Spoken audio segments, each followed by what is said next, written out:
Hari ini kita masuk ke dalam pembahasan tentang konten marketing. Jadi konten marketing ini adalah strategi pemasaran yang fokus pada pembuatan konten, itu seperti artikel, video, infografis, podcast, apapun itu yang menarik audiens. Nah, jadi tujuan dari konten marketing ini kita harus membangun loyalitas atau kepercayaan si audiens ya. Akhirnya mendorong mereka untuk membeli produk kita. Oke ya. Nah, ini adalah prinsip-prinsip konten marketing yang harus kalian pahami juga. Yang pertama adalah tujuannya ini untuk menarik perhatian audiens, untuk membangun engagement dan mendapatkan sales tentunya. Nah, yang pertama yang kita harus pahami adalah kebutuhan audiens ini seperti apa. Ya, jadi kita ini bukan bikin konten yang sesuai keinginan kita. Jadi harus konten kita ini harus menjawab kebutuhan si audiens. Nah, ini banyak persepsi ya, yang orang yang udah lama kerja di bagian sosial media, banyak sosmed pemula, padahal aku juga dulu mau melakukan kesalahan yang sama juga. Aku tuh bikin konten asal mauku aja. Jadi aku tuh nggak paham audiensnya tuh maunya apa, ya udah aku bikin konten aja. Alhasil dari hal yang aku lakukan tersebut, brand aku itu susah numbuhnya. Nah, sampai akhirnya aku ambil kursus kembali kan, mendalami tentang sosial media ini seperti apa, dan ternyata ya salahnya itu di situ. Kita tuh kebiasaan ingin membuat konten sesuai kemauan kita, bukan kemauan si audiens. Jadi ini yang harus kita perhatikan dulu ya, memahami dulu audiens kita maunya apa, masalah mereka seperti apa. Ujung-ujung mereka akan follow, dan kalau beruntung mereka akan membeli.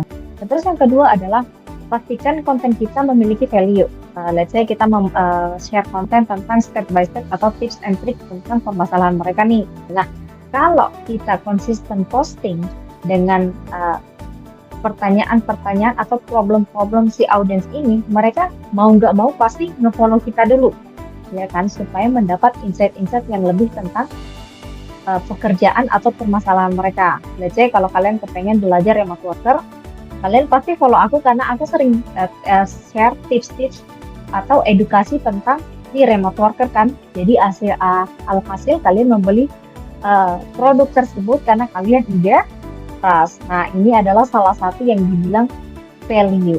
Nah, terus kita juga harus konsistensi supaya mereka tuh paham, percaya dengan apa brand kita itu betul-betul trust ya. Jadi nggak ngasal-ngasal doang. Nah, terus storytelling juga. Logikanya aja gini, pada dasarnya orang itu gak suka dijualin tapi mau membeli.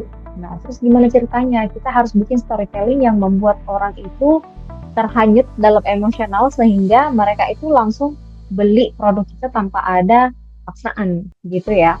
Jadi pada dasarnya siapapun orang itu gak suka dijualin ya. Contoh simpelnya gini nih, beli produk aku dong gini.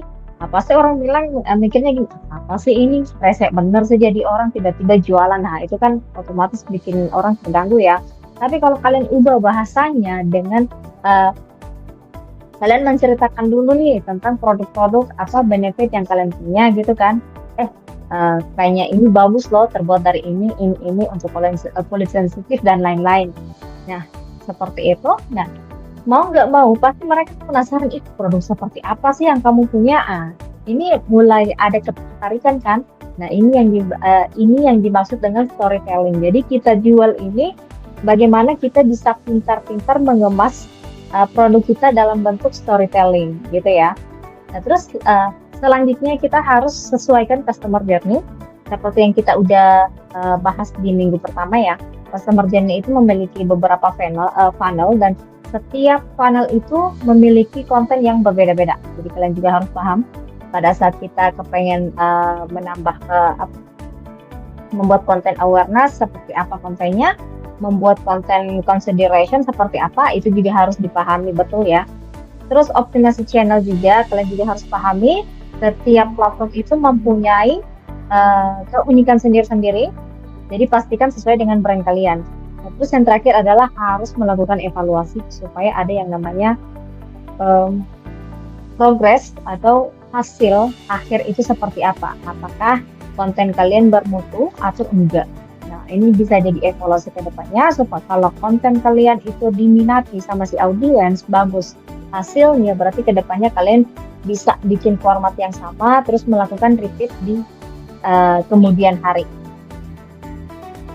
Nah, terus kita lanjut tentang jenis-jenis konten dalam sosial media marketing. Ini ada edukasi, hiburan, promosi, dengan engagement. Nah, dalam konten edukasi ini kita sering memberikan solusi. Nah, edukasi ini kadang mungkin tips and trick, cara menghindari, mitos, fakta. Nah, itu adalah salah satu konten-konten edukasi. Terus hiburan sendiri biasanya itu meme ya, orang-orang mungkin remote worker yang pengen liburan di Bali gitu kan, tapi belum punya duit, ya udah liburan aja dulu di dalam kamar gitu. Nah, terus promosi biasanya ini konten-kontennya langsung hard selling ya, mungkin di hari-hari tertentu sendiri gitu, menggunakan video reels bisa, atau single post juga bisa. Let's say kalau kalian kepengen adain promo di tanggal 17 Agustus, ya udah 2 hari sebelum 17 Agustus nih, kalian bikin promo tentang apa, mungkin tentang skincare, atau mungkin hijab mungkin, atau baju. Nah, itu juga bisa kalian atur memang promonya, campaign-nya seperti apa, baru running si promosinya. Terus lanjut tentang engagement juga. Engagement ini adalah bagaimana sih kita menarik audiens supaya aktif dalam konten kita. Jadi lebih tepatnya call to action-nya harus bisa membuat si audiens ini mau berkomentar di konten kita supaya bisa menarik traffic lebih banyak ke konten-konten kita.